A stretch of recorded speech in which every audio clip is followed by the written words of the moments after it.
Hello again, Purpose Seeker, and welcome back to this channel where I rant.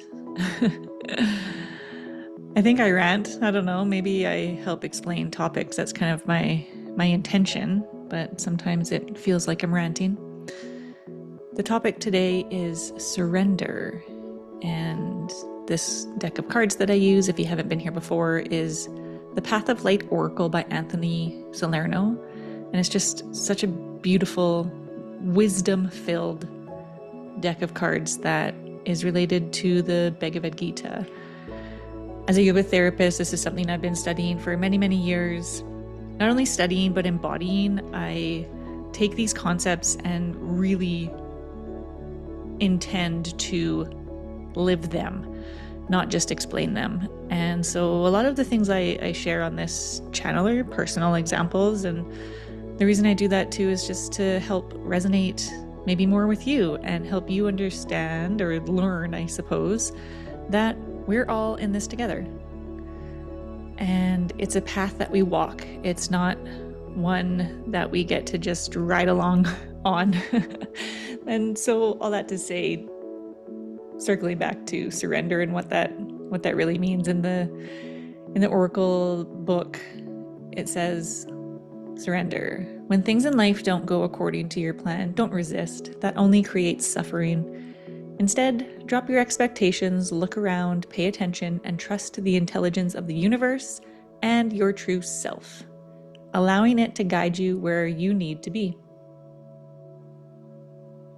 If you head on over to Google and search up surrender, a lot of the results tend to be related to God in some way. And when I use the term God on this channel, I hope that you will take that to mean whatever you need it to mean for you in order for this work to land.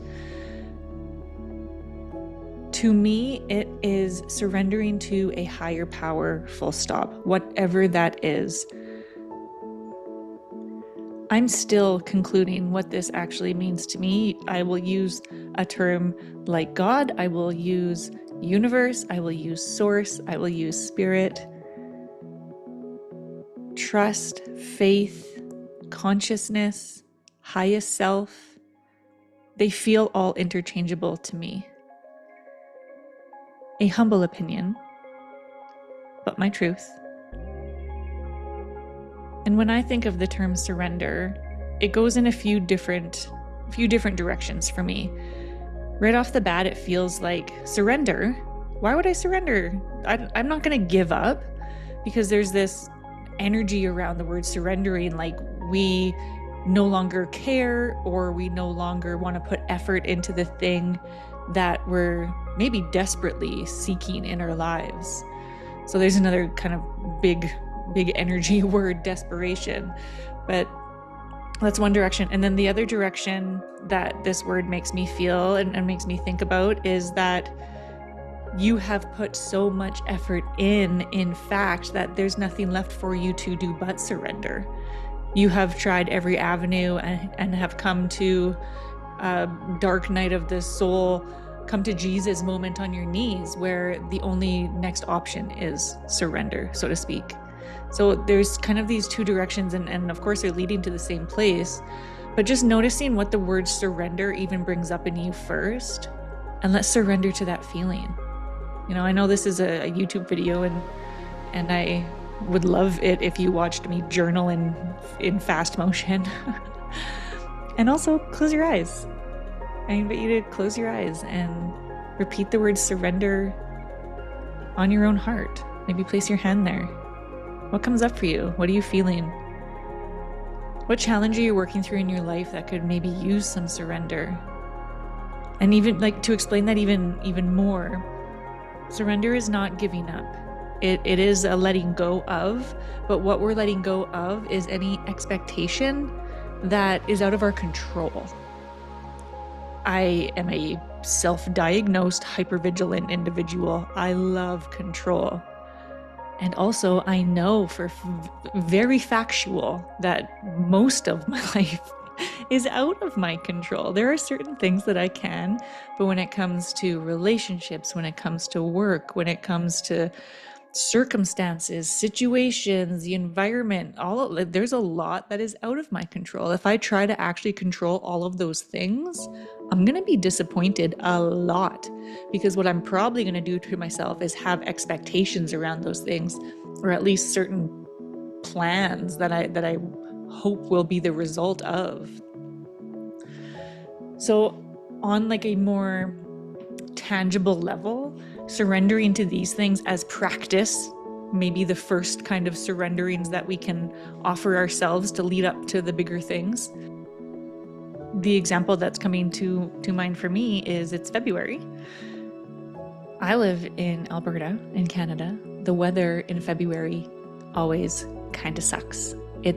We get this like glimmer of hope in January where there's some Chinooks and the weather's warmer and signs of spring maybe reveal themselves, even though it's January, but even so. And then February comes and it's like, aha, tricked you, -25 for 3 weeks. Like, it just is very often, if not every year, this happens. So I have come to expect that February is going to be the coldest month and prepare myself. I have surrendered to the fact that I'm going to be outdoors less in February and therefore take actions to bring joy to my life in other ways that month. And I know that sounds like such a silly example. And also, how many people do you hear day after day after day complain about the cold? Complain about not being able to go outside, complaining that their car's not starting or this or that or the other thing. It's like, when we let go, when we surrender to what is real, we can then take action on that thing, on the surrendering. So surrender is not giving up. It suggests it, but in fact, it's the opposite.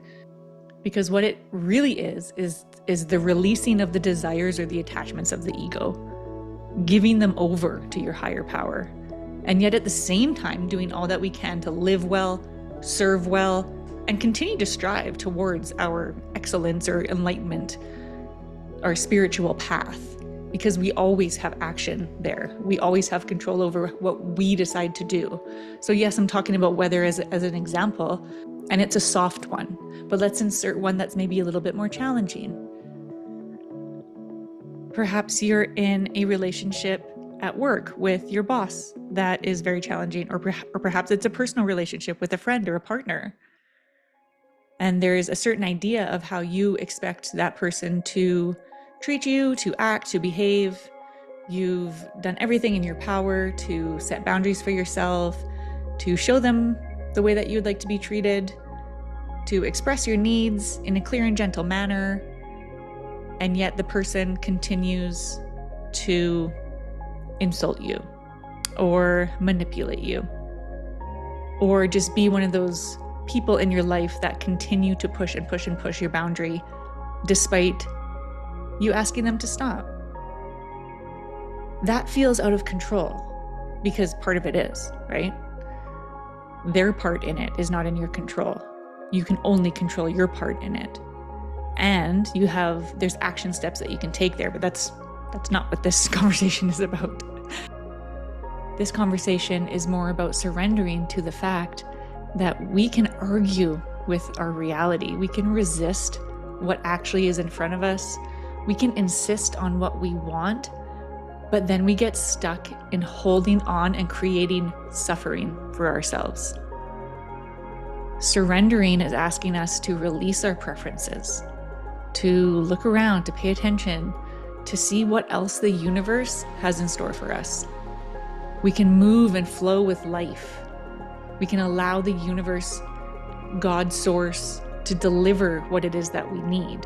We can learn and grow and experience the real miracle of surrender, which is inner peace. And again, having the capacity to surrender does not mean that we don't make plans at all, or don't have preferences, or don't have desires. But what it does mean is don't be attached to the outcome of those desires or preferences. If we can just allow life to be as it is, we don't require it to conform to our expectations. And if we're not requiring it to conform to our expectations, then we're not going to suffer from said expectations. So I think there's this energy of passivity as well. Energy is like, oh, well, just roll over and take all the shit then. And no, that's not what I'm saying. What I'm saying is that we can be really real about what it is that we want. We can take control. We can hold on to our own power and make choices in our life that move us more toward love. Not only for ourselves, but for others, for the environment, for Earth, for Source, for the universe.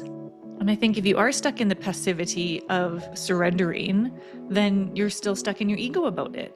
Because what you're telling yourself is that it is out of your control. But again, the fact is that there's actually this very active role that you get to play in the surrender. And that is continuing, once again, to make those choices that lead you toward wellness, toward love, towards acceptance. And knowing for those things that continue to really challenge you, at some point, maybe it's the choice to end it, to leave the job, to break the friendship, to end the relationship. Ultimately, it's up to you to determine the suffering in your own life. That's going to look different for everybody. Surrendering to it does not mean rolling over, but it does mean holding on to your own power and releasing expectations of others and of things outside of your control in order to find your own inner peace, your inner sanctum, your energetic sovereignty.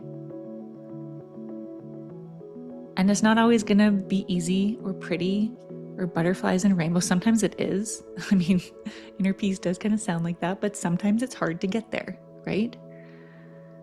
Of course it is. We're all humans having a very human experience. And the other thing I want to preface about surrender in my own experience anyhow, is that we have to continue to choose to let go in some cases. Because let's say you decide to stay at the job or stay in the friendship or stay in the relationship, and the behavior that you've come to drop the expectations on, even though it is painful or challenging for you, keeps happening. But you've chose to stay. You've chose to suffer in that. Well, that's your choice. And so now you have to stay accountable to that choice, which means you may be triggered. And so when you are triggered, actively reminding yourself to surrender to this. If nothing else is going to work and you continue to choose that suffering, that is yours to take accountability for. Life is so extraordinarily complex. There is an infinite number of circumstances and situations that we'll find ourselves. It's actually laughable and potentially arrogant to think that as human beings on this planet, with our small perspectives and limited intelligence, that we should know what is going to happen or not happen in the universe. Like, we think we have so much control over our lives, and while yes, we have control over parts of it, there's an expanse that is so indescribable, just right outside of us. In fact, inside of us too. Most of our suffering arises from the view that we take of them. You have the capacity and power to shift that view. And surrender can be part of that process to help you find your inner peace. I feel like 14 minutes isn't going to do justice for the topic of surrender. And also, I tried. Happy February. Wishing you so much love and light this month and warmth wherever you may be in the world. We'll see you in March.